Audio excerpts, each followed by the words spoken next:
안녕하십니까. 작은 시선들을 이어 큰 지성을 만들어가는 정준이의 논, 정준입니다. 내로남불이라는 신조어 아닌 신조어가 있습니다. 한자 성어 같지만 한자는 거의 없고 문법적으로 보나 뭘로 보나 아주 이상한 조어입니다. 내가 하면 로맨스, 남이 하면 불륜이라는 뜻인데요. 인간이 갖고 있는 고질적인 이중잣대를 비판하는 말로서 일상어에 깊숙이 침투해 있습니다.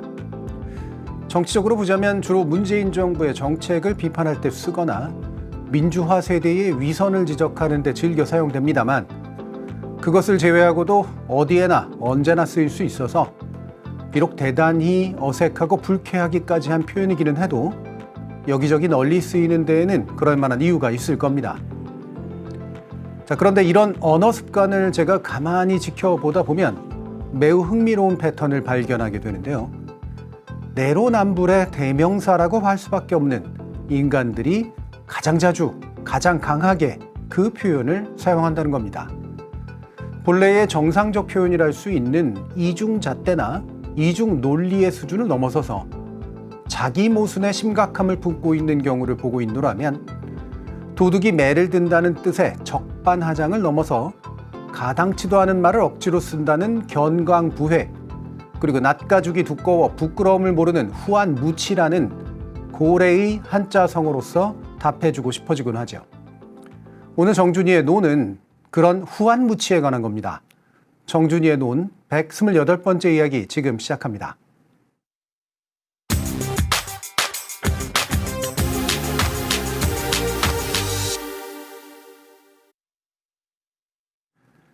말 많고 탈 많았던 국민의힘 대구시장 후보 공천.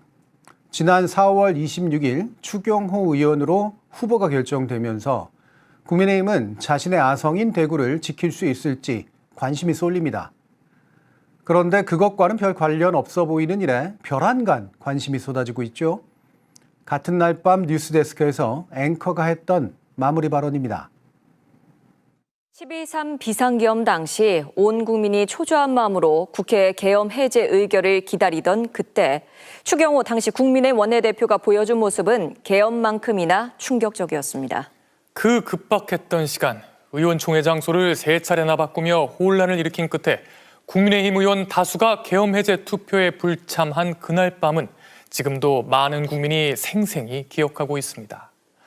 내란 중요임무종사 혐의로 기소된 피고인을 광역시장 후보로 내세운다는 게 어떤 의미인지 묻고 싶습니다. 신문에서도 자, 여기에 대해서 국민의힘이 보인 불같은 반응이 선거를 앞두고 때 아닌 정치적 공방을 야기한 겁니다. 먼저 국민의힘은 원내대표실 소속 당직자를 통해서 편향적인 선거 개입이라면서 비난의 화살을 돌렸고요. 급기야 4월 28일에는 MBC의 공식 사과가 없으면 원내 차원에서 MBC 취재를 거부하겠다는 입장까지 냈습니다. 그리고는 수석 대변인의 입을 통해서 더 거친 대응을 예고했습니다.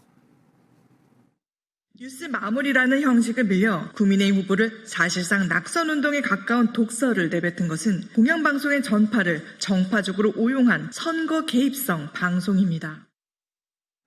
썩어도 준치라는 표현이 있죠. 제 아무리 혼란의 와중에 있는 정당이라도 국회 의석 3분의 1이 넘는 원내 제2당으로서의 위용을 과시했는데요. 어제 열린 국회 과학기술정보방송통신위원회 전체 회의에서 박미통이 위원장을 닦아세우면서 정치적 중립성 위반으로 조치를 취할 것을 요구했습니다. MBC가 민주당 선대위 방송이냐? MBC가 민주당의 정치 캠페인을 해주고 있다. 일방적으로 특정 후보와 정당을 공격하려는 목적뿐이라면서 방미심의 차원의 법정 제재까지 주장했습니다. 이따위로 하니까 MBC가 선전 민주당 방송, 선전 조작 방송 그렇게 평가를 받는 겁니다. 이런 클로징 멘트에 대해서 방미심의 차원에서 즉각 심의에 착수하고 법정 제재를 포함한 실효성 있는 조치가 필요하다고 생각하는데 혹시라도 제 이 말에 대해서도 법정 제재를 요구할까 봐 부언을 하자면 일단 썩어도 준치라는 말은 결코 모멸적인 의미를 담고 있지 않습니다. 준치라는 생선은 맛이 일품이고 죽은 뒤에도 세균 침투가 쉽지 않아서 썩어도 맛이 잘 변하지 않는다는 속설을 가지고 있을 정도라서 이렇게 멋들어진 표현까지 나온 셈입니다. 본래 가치가 높은 것은 비록 낡거나 흠집이 나더라도 여전히 본질적인 가치를 유지한다는 뜻으로 쓰입니다. 그리고 또 참고 삼아서 말씀드리자면 위에서 인용했던 발언의 당사자 가운데 국민의힘 김장겸 의원은 무려 MBC 사장 경력을 갖고 있습니다. MBC 기자 출신으로 박근혜 정부 시기에 사장을 지낸 그는 2017년 11월에 MBC의 대주주인 방송문화진흥회의에 의해 사장 자리에서 해임되었던 바 있죠. 세월호 참사에 대한 오보와 유족에 대한 부적절 발언, 그리고 박근혜 국정농단 사태에 대한 축소, 은폐, 편파 보도 등 방송의 공정성 및 공익성을 훼손한 사유였습니다. 그는 이 해임에 반발해서 손해배상 청구를 냈지만 법원은 결국 해임의 정당한 사유가 인정된다고 보았고요. 2024년 10월에 대법원에서 최종 패소 판결이 나왔습니다. 김장겸 의원이 법원을 오락가락해야 했던 건 이것만이 아니었습니다. 사장 재직 당시 기자, PD, 아나운서 등의 주요 제작 인력을 자신에게 저항하는 노조원이라는 이유로 비제작 부서로 전보시켰고요. 이에 따라 노조법 위반으로 기소되어서 2023년 10월에 최종 유죄 판결받았죠. 당시 부당 전보되었던 사람들은 스케이트장을 관리한다든가 제작과는 전혀 상관없는 일을 맡겨서 격리시켰다는 혐의를 받고 있었습니다. 김장겸 의원의 이런 화려한 이력은 사장 시기에만 국한되지 않습니다. MBC 보도국 정치부장으로 근무하던 이명박 정부 시절에는 정동영 의원의 발언을 왜곡 보도해서 방심위로부터 제재 조치를 받았죠. 2012년 당시 대선 당시에 안철수 후보의 논문 표절 의혹을 집중 보도했지만 정치 공작성 의도를 담고 있었다는 비판과 함께 선거방송심의위원회로부터 법정 제재를 받기도 했습니다. 또 보도국장이던 2013년에는 문재인 당시 의원이 변호사를 겸직하고 있다는 보도를 냈다가 허위로 밝혀져서 방심위로부터 관계자 징계 및 경고를 받았습니다. 2014년에는 세월호 참사 관련 편집회의에서 실종자 가족을 향해 완전 깡패네라고 발언했다고 해서 유족들로부터 고발을 당하기도 했고요. 보도본부장에 이어서 사장으로 재직하던 그 무렵의 시절에는 민감한 권력 비판 보도 대신 동물 관련 뉴스를 배치하게 해서 TV 동물농장과 뉴스데스크가 경쟁한다는 비아냥까지 들었습니다. 또 당시 국회 청문회 증인으로 채택되었을 때 자사 프로그램인 뉴스데스크를 통해서 적극적인 자기 방어에 나서서 뉴스를 사유화했다는 비판마저 받았죠. 박근혜 국정농단 보도가 집중되던 시기에는 관련 보도를 누락하는 경우가 많았고요. 오히려 태블릿 PC의 출처를 의심하는 보도를 해서 큰 문제가 됐습니다. 자, 김장겸 의원이 일종의 친정이랄 수 있는 MBC에 대해서 이렇게 법정 제재를 요구하며 날을 세운 것은 과거의 자신을 반성하면서 회사에 남아있는 후배들이라도 그저 잘 되길 바라는 마음이었을까요? 아니면 전형적인 내로남불적 사고를 했던 걸까요? 또 아니라면 자신이 속한 당을 위해 조금이라도 도움이 되려고 자신의 충정을 아주 굳게 세웠기 때문일까요? 참고로 김장겸 의원은 2024년 총선에서 국민의힘 위성정당을 통해서 비례대표로 당선되었는데요. 그 직전이었던 2월에 단행되었던 특별사면과 복권을 통해 피선거권을 회복한 덕분이었다고 할 수 있겠습니다. 당시 대통령이었던 윤석열은 김장겸 전 사장만이 아니라 그와 동일한 궤적을 걸었던 안광한 전 사장, 백종문, 권재홍 전 부사장 등에 대해서도 특별 사면을 해줬죠. 공영방송 MBC를 망치고 불공정한 방송을 해서 사법적으로까지 단죄됐던 인물들을 대거 방면해 주었던 셈입니다. 이들의 충정이 과연 지금 어디를 향하고 있을지 능히 짐작할 수 있습니다.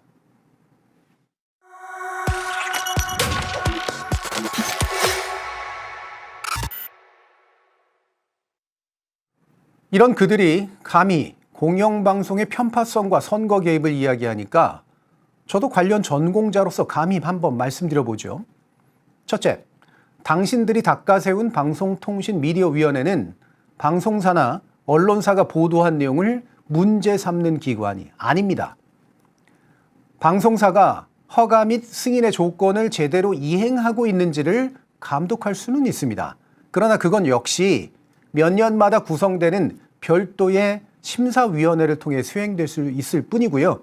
그 심사위원회 역시 개별적인 보도 내용을 일일이 감독하지 않고 방송통신미디어심의위원회라고 하는 별도의 독립기구를 통해서 이미 이루어진 내용에 대한 심사 결과만을 숫자로 참조할 수 있을 뿐입니다.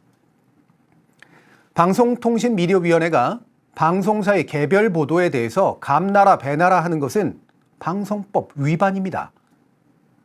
소속 기관도 아니고 소관기관도 아닌 국회의원이 감나라 배나라 하는 건 역시 본질적으로 방송의 독립성을 침해하는 방송법 위반 소지가 아주 짙습니다. 물론 개인적 차원에서 방송 내용에 대한 유감을 표시할 수는 있어도 그것에 대한 구체적인 심사는 방미심위를 통해서만 가능할 따름입니다. 설마 이런 사실을 모르고 방미통위를 몰아세우고 있었던 건 아니시겠죠? 아니 설마 모르고 계신 겁니까? 둘째, 추경호 의원이 실제로 벌인 일들, 그리고 지금도 내란 재판에 기소되어서 법적 다툼을 하는 상황을 놓고 공당이 광역시장 후보로 결정한 일에 대한 논평이 어떻게 해서 민주당 선대위 방송으로 둔갑합니까? 민주당 후보 뽑아줘야 한다고 대놓고 지지한 것도 아니고요. 국민의힘의 최근 결정을 상식에 비추어서 의문시한 것이 어떻게 해서 자동적으로 민주당용 선거방송이 되는 거죠? 세상에는 국민의힘 아니면 민주당만 존재합니까? 당신들이 말하는 잣대로 편파성과 선거 개입을 거론하면 아마도 세상에 편파적이지 않은 방송, 선거 개입을 시도하지 않는 방송은 존재하지 않을 겁니다. 당신들이 말하지 않는 여러 종편 채널에서 지금도 시시각각 쏟아져 나오는 정부 비판이나 여당 비판에 아주 여념이 없는 보도와 논평들 한번 보시죠. 그런 건 죄다 국민의힘을 위해 일방적으로 일하는 방송입니까? 방송의 전파를 특정 정당을 위해 편파적으로 사용하는 선거 개입용 방송이 되는 건가요? 솔직히 실질적으로 그렇다고 볼만하기도 하죠. 서로 그렇다고 해도 취재 거부라든가 법정 제재 운운은 어불성설입니다. 선거에 관련된 보도를 하지 말라는 거나 다름없으니까요. 선거를 앞두고 사사건건 예민할 수 있다는 거 이해합니다. 그리고 이렇게라도 큰 소리를 내어야 영 불리해 보이는 이 선거 구도에서 조금이라도 파열구를 낼 수 있고 또 이렇게 선거 초입에 크게 한번 기침해둬야 자신들에게 유리할 것 같지 않던 언론들을 위축시킬 수 있겠다 싶겠죠. 아무리 그렇다고 해도 이건 좀 우습지 않습니까? 그런 식으로 해봤자 남는 건 이런 이미지일 뿐이겠죠. 국민의힘은 내란의 짐을 여전히 벗어던지지 못하고 있다. 아니, 오히려 내란에 연루된 인물을 앞세우고 있다. 윤석열이 해준 사명복권으로 의원이 된 인물이 자신이 망친 MBC를 공격하는 선봉장에 서고 있다. 그리고 윤석열이 MBC 했던 것과 똑같은 일들, 취재 거부, 법적 제재 시도와 같은 지긋지긋한 언론 탄압을 야당이 된 지금까지도 반복하려고 한다. 결국 윤석열과 국민의힘은 예나 지금이나 한 몸이다. 그리고 우리 대구 역시 그런 곳이다. 이런 이미지가 정말 선거에 도움이 될까요? 어쩌면 도움이 될 수도 있겠죠. 그럼 대한민국에게는 도움이 될까요? 그리고 당신들의 정당의 미래에도 도움이 될까요? 대구의 미래에도 도움이 될까요? 정말 그렇게 믿는다면 이왕 우스꽝스럽게 해주신 거 그저 웃음으로 답할 수밖에요.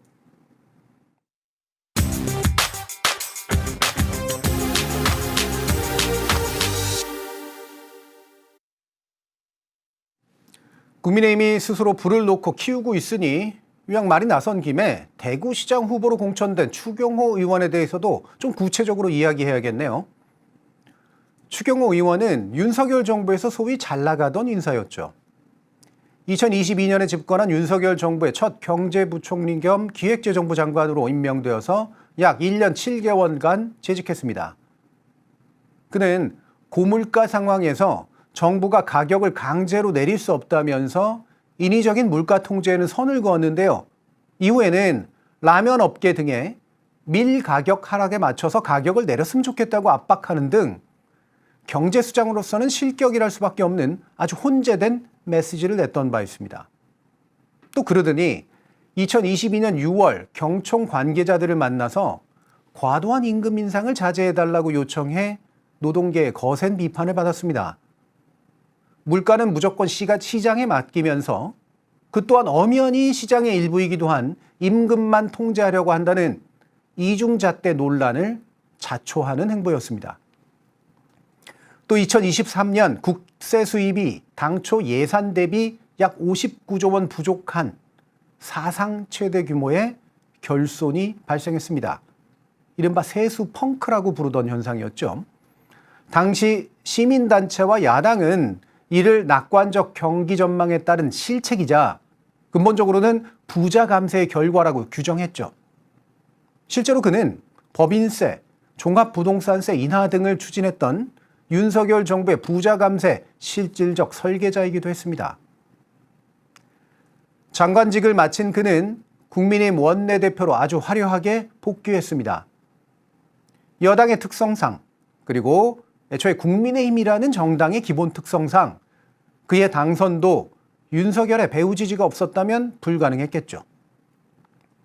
그가 22대 국회의 첫 국민의힘 원내대표로서 했던 일은 당시 야당들이 주도했던 개혁 법안이나 특검 법안 등에 대해서 단일 대오를 강조하면서 막아 나선 것이었습니다. 야당이 통과시킨 법안에 대해서는 하나하나 대통령의 제2 요구권을 요구하고 또 뒷받침했죠. 소수 여당으로서의 객관적 현실을 인정하고 다수 야당과 일부는 타협 또 일부는 대립하면서 한편으로는 윤석열 정부를 설득하고 다른 한편으로는 또 여당을 적절히 이끌었다면 과연 내란에 이어서 대통령 파면이라는 이 헌정사의 비극이 발생했을까요? 당연히 근본적으로는 윤석열이라는 무자격 대통령의 탓이겠지만 국민의 지지를 얻어서 의회 다수를 획득하게 만들어준 국민의 메시지를 일관되게 무시한 채 야당의 객관적인 힘의 우세를 무시해버린 대립 일변도의 윤석열에 대해서 아무런 조정 조치도 행하지 않은 게 그리고 오히려 뒷받침만 했던 게 원내대표 추경호의 무능력을 넘은 악의이며 여기에 대해서 책임을 묻지 않을 수 없는 대목인 것입니다. 또 그의 이런 무책임한 태도는 계엄 당일에도 그리고 그 이후로도 실로 반짝반짝 빛이 났습니다. 2024년 12월 3일 비상계엄 선포 직후 윤석열이 가장 먼저 전화를 했던 국민의힘 인물이 바로 추경호 당시 원내대표였습니다. 통화에서 윤석열은 미리 말 못해 미안하다. 오래 안 갈 것이니 걱정하지 말라는 취지의 대화를 했을 뿐이라고 그는 주장합니다. 아마도 방어권을 사용하기 위한 자신의 주장이겠죠. 하지만 조은석 특검은 추 의원이 윤석열의 지시를 받아서 의원총회 장소를 여러 차례 변경함으로써 여당 의원들의 계엄 해제 표결 참여를 의도적으로 방해했다고 보고 있습니다. 논객 여러분들도 그간의 여러 보도는 물론 최근 개봉한 란 123에서도 강조되고 있다시피 우원식 국회의장의 의원 소집에도 불구하고 그저 시간을 달라면서 본회의장으로 자신의 당 의원들을 통 보내주지 않았죠. 심지어 당시 자당의 대표가 소집했음에도 오히려 그걸 무시하면서 실세 원내대표로서의 영도력만 과시했을 뿐입니다. 특검이 바라보는 대로 그것이 의도에 의한 행동이었건 혹은 자신이 주장하는 대로 의도치 않았던 행동이었건 가장 결정적이었던 국면에서 국회가 했어야 할 당연한 결정인 계엄 해제 의결을 가로막고 나선 중차대한 죄가 그에게 있습니다. 이것뿐일까요? 그는 계엄 사태와 대통령 탄핵 국면을 거치면서 원내대표직 사의를 표명했지만 재신임 되었습니다. 그리고는 다시 윤석열을 위한 집안 단속을 하느라 실로 여념이 없었죠. 대통령 탄핵은 또 한 번의 역사적 비극이라면서 탄핵 반대를 당론으로 확정하고 소속 의원 108명의 표 단속을 총지휘한 인물입니다. 1차 탄핵안 표결 당시 투표에 참여하지 않았고요. 2차 탄핵안 표결도 부결될 뻔하게 만들었던 사람입니다. 본인은 거짓이라며 부인하고 있지만 자기 지인에게 계엄이 잘 되었으면 좋았을 뻔했다고 말했다고 전해져서 아주 큰 논란이 되었을 뿐 아니라 계엄에 찬동하는 의사를 갖고 있었다는 혐의를 특검으로 하여금 확신하게 만들기도 했습니다. 실제로도요, 그는 계엄에 반대하지 않았고요. 계엄의 해제라는 국회 고유의 권한 행사를 방해했고요. 심지어 탄핵에도 반대했고요. 헌재 탄핵 인용에도 반대했습니다. 탄핵 심판이 진행 중이던 2025년 3월 헌법재판소 앞에서 윤석열 대통령 탄핵 기각 피켓을 들고 1인 시위를 벌이며 헌재의 현명한 판단을 촉구했던 바 있죠. 당시 야당의 탄핵 추진을 정권을 붕괴시키려는 입법 폭주, 그리고 헌정 질서에 대한 도전으로 규정하고 헌재 심판 과정에서도 계엄 선포의 위헌성보다는 야당의 탄핵 남발의 부당성만 강조했던 바 있습니다. 추경호 후보의 그 어떤 면을 보아도 그는 윤석열 정부로부터 가장 큰 수혜를 받았고 윤석열 정부의 실정에 가장 큰 책임을 져야 하며 윤석열 정부의 전횡을 제어하지 못했으면 물론 오히려 획책하는 전위대 역할을 한 인물입니다. 그리고 헌정 질서를 교란한 행위를 옹호하고 헌정 질서를 바로잡으려고 했던 시민, 국회의원, 헌법재판소의 노력에 시종일관 찬물만 끼얹었던 사람입니다. 그런 인물을 대구시장 후보로 최종 공천한 국민의힘은 따라서 보수 인사인 조갑재 씨 등이 대놓고 비판하듯 그저 윤어게인 공천을 반복하고 있을 뿐입니다. 물론 그가 공천되지 않았다고 해서 윤어게인 아닌 공천이 성사될 수 있는 판도 애초에 아니었죠. 가장 유력했던 인사가 대놓고 윤어게인 이진숙 씨였고요. 그를 겨우 주저앉히면서 경쟁시켰던 인물이 박어게인이라고 할 만한 윤영아 의원이었으니 말입니다. 국민의힘은 늘 이랬습니다. 윤석열 정부 이전에도 그랬고 윤석열 정부 때에도 그랬고 윤석열 정부 이후에도 그렇습니다. 또 윤석열 정부 이전에도 공영방송을 탄압했고 윤석열 정부 때에도 공영방송을 탄압했고 윤석열 정부 이후로도 공영방송을 탄압하려고 합니다. 그것을 위해서라면 국회의원의 신분, 대통령의 신분, 주요 행정기관을 전방위적으로 활용하죠. 가장 편향적이고 일방적이고 불공정했고 심지어 대놓고 불법적이까지 했던 이력을 가진 인물들이 나서서 그런 문제를 지적하는 공영방송에게 편향적이고 일방적이고 불공정하며 불법적이라고 합니다. 그게 썩어도 준치인 국민의힘의 본연의 가치인 거겠죠. 그 가치에 대한 평가가 이번 선거의 참된 의미라고 말해도 하나도 부족함 없는 이유일 겁니다.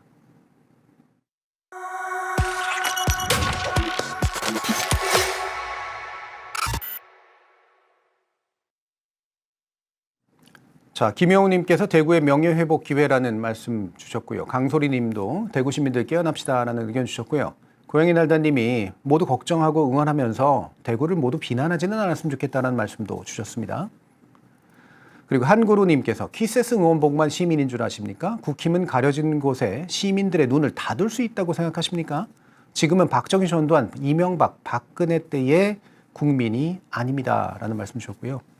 써님께서 이 무식쟁이가 정치에 관심을 갖게 된 건 정준이의 논 김어준 최욱 덕분이었습니다. 헌법 1조 제1항 2항 반드시 국민이 주인인 나라가 되어야 합니다라고 또 응원 말씀 주셔서 감사합니다. 제가 오늘 사용한 적반하장이라는 말은 조선시대 학자인 홍만종이 쓴 평론집인 순오지에 등장하는 표현이기도 합니다. 본래 도둑이 되레 매를 든다는 뜻으로 잘못한 사람이 잘한 사람을 나무란다는 우리말 속담을 한자어로 옮긴 것이 그 유래였던 셈이죠. 오늘 제가 언급한 사례들에서 가장 적합한 표현이랄 수 있는 이 적반하장은 그런데 보통 단독으로 쓰이지 않고요. 적반하장도 유분수라는 묶음으로 사용되곤 합니다. 여기서 유분수라는 것은 마땅히 지켜야 할 도리나 한도라는 뜻의 분수가 포함됩니다. 즉, 적반하장을 하더라도 넘지 말아야 할 선이 있다는 거죠. 다시 말해 우리가 하는 내로남불은 사실 흔하고 아주 기본적인 성향이기도 해서 어쩔 수 없는 측면이 있다는 겁니다. 내 눈에 들보는 안 보이고 남의 눈에 티끌만 보이는 것처럼 어쩔 수 없는 인간의 자기중심적 속성에 기인하니까 말이죠. 도둑이 되레 매를 드는 일은 이런 내로남불보다는 더 심각한 일이기는 해도 그 역시 아주 없을 만은 없는 일이라는 뜻이기도 할 겁니다. 하지만 그걸 하더라도 도리나 한도를 넘진 말아야 한다는 거죠. 그걸 넘어서면 인간이 아니라 짐승이 되는 것이고요. 그런 후한무치한 도둑을 다스리려면 몽둥이를 뺏어서 내려치는 수밖에 없겠습니다. 현숙님께서 12.3라는 진행형이다라는 말씀 주셨고요. 황규호님께서 란 123의 순기능, 내란범들의 평생박제, 그리고 행복하샘님께서 란 123 조조 후, 예매 후 당근 나눔하자. 그리고 박계선님께서 란 123 꼭 봐주셔요. 눈물 그 감동입니다. 라고 말씀 주시면서 민주시민 화이팅이라고 했습니다. 또 크리스탈님께서 국힘 때문에 늘 소화불량 상태인 대구 시민이시라고 오늘 제 말씀으로 간만에 소화 상태 양호해 주셨다고 말씀 주셨습니다. 좀 있으면 점심도 잘 드시겠습니다. 내일 목요일 초대석에서는요. 란 123의 주역이신 두 분 감독과 음악 감독님 모십니다. 평소에 나눈 이야기들과 또 다른 이야기를 또 제 시선에서 함께 대담으로 나눠보도록 하겠습니다. 정준이의 논 128번째 이야기는 여기까지입니다. 여러분의 몸이 돼줄 따뜻한 밥 한 그릇, 여러분의 마음에 남을 최소한의 분수 한 덩이, 그것이 우리를 살아가게, 꽤 잘 살아가게 해줄 겁니다.